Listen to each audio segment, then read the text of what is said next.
7 years old I was when the war broke out. We maintained as normal a life as was possible. I went out for a walk with a very dear friend who lived next door. We exercised a dog mill, and she had a small boy. I went out with her one day, and the sirens sounded, but we were okay. We were over in the fields, but there happened to be a gun emplacement nearby, which was firing like mad at the aircraft. And the German fighter suddenly thought, right, I'll put that one out of action. So he came over, and Olive, my friend, said, Joy, get on the ground quick. And he came in with all his guns firing, not at us, but at the gun emplacement. Luckily, we didn't catch any of his bullets. But the thing I remembered most about that was a lark had nested in the grass, and all I could remember was the wonder of seeing this bird fly off and leave 2 eggs in a nest on the ground. And then, in a little while, the all clear went, and home we went. But that was life. So for a little while it was very quiet, and then basically all hell broke loose. The London Blitz started. I could see waves of bombers going over.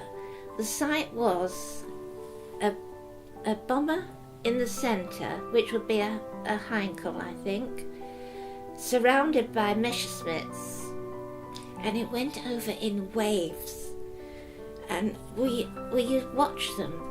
And I have to say, I wasn't afraid. I kind of accepted it. But all around Waltham Abbey, which was 15 miles north of London, as the crow flies, the London Blitz absolutely illuminated the sky. It was just red, and they had one dreadful time. And if it was night time, searchlights used to cross over, and we hoped that they wouldn't get our Spitfires and Hurricanes that were there to fight them off before they got to London. And they just crisscrossed, and occasionally one was caught in a beam, and you just hoped that it was a German fighter and not a British one. And I don't know what they used it for, but paper and iron railings were so necessary. I think the iron railings, beautiful iron railings, but they were taken down, and I rather think they might have been melted down for making shells. I'm not sure about that. But the paper, I used to go around knocking on doors and asking if they had any paper, and I knocked on one house, a rather magnificent house in Waltham Abbey. It was called Joyce House, and I went through the big gates, and I knocked on the door, and the man came to the door. His name was Mr. Gray. I asked him if he had any paper he could give me for the war effort, and he came out with a Bible which was so beautiful. I just didn't want to part with it. And he gave me £0.50, which was a fortune. It was a magnificent Bible. It must have been about a foot long by 9 inches wide or something like that, and enormously thick, and obviously a family Bible because it'd been passed down. It had a latch on it, and it was just lovely. And I thought it was such a shame to part with it. I hung on to it for about a week, and then I passed it on. The nearest thing we had to a disaster was a Dougal bug came over, which was a V1, and it was the pilotless plane. It was the beginning of the rocket era, and there was no mistake in it. You could not possibly mistake it for a plane. although it looked like a plane, it had fire spurting out of its rear end, and it had the most unnatural sound that you knew immediately that it was a doodlebug. And when the engine cut, it would then plummet.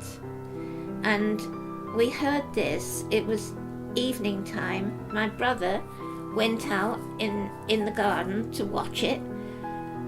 And I said, "Get in, Den, get in." And he said, "Get under the table." So I got under the table, and it came down with the most almighty explosion, literally about 100 yards down the road, but it landed in a brook, which was a salvation really, because it was a soft landing.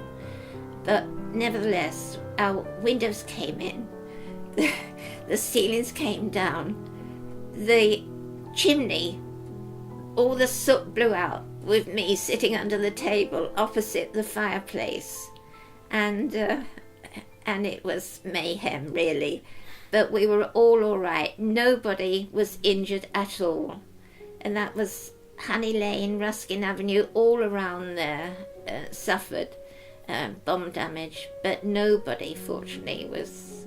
But that was a near miss.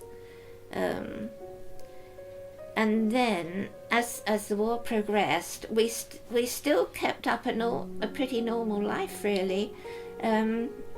We went down to the recreation ground, played tennis, just enjoyed life as best we could, really. We never seemed to worry about it, strangely enough. I wasn't frightened.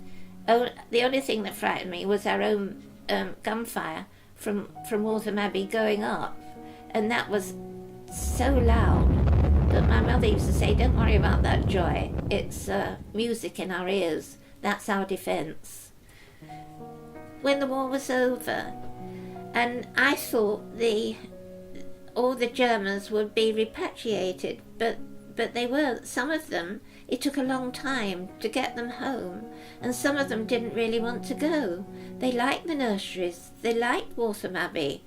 And we became quite friendly with two of them, and we used to talk to them because their English was very good and my German was zilch. But they were such nice fellows, and we would go out for a bike ride with them, and they were very, very polite, very, very correct. So I would have to say, if all Germans were like that, it was a pleasure knowing them. Having gone through my apprenticeship, I was then at the age of 18, and I was allowed to have a holiday with a friend going to Butlins in Filey, which was good fun. And I met a boy from Scotland who, at the age of 18, he was due to go into the forces. They were all called up at the age of 18 to do 2 years national service, and I wrote to him for a little while, and then he was due to go abroad. And he was passing through Liverpool Street, which is the end of the train line for me from Waltham Cross to Liverpool Street into London.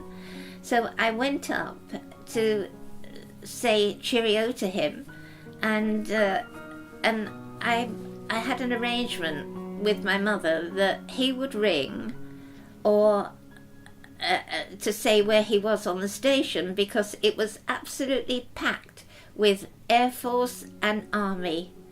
And I went into a phone box to see if he'd been on the phone, so that I would know in the midst of everyone where he would stand, so I could find him or he me.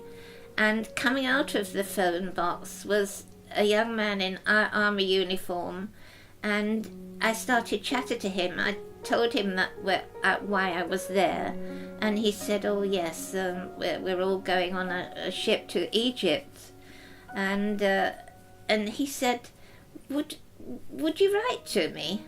I said yes. So I thought, well, why not? Poor fellow, he's going abroad. Yeah, I might, like a letter now and again. And so I gave him my address, and he would write to me, which he did. And I just thought, yes, he does look nice. He had a nice brown eyes. And believe it or not, a few years later, I married him.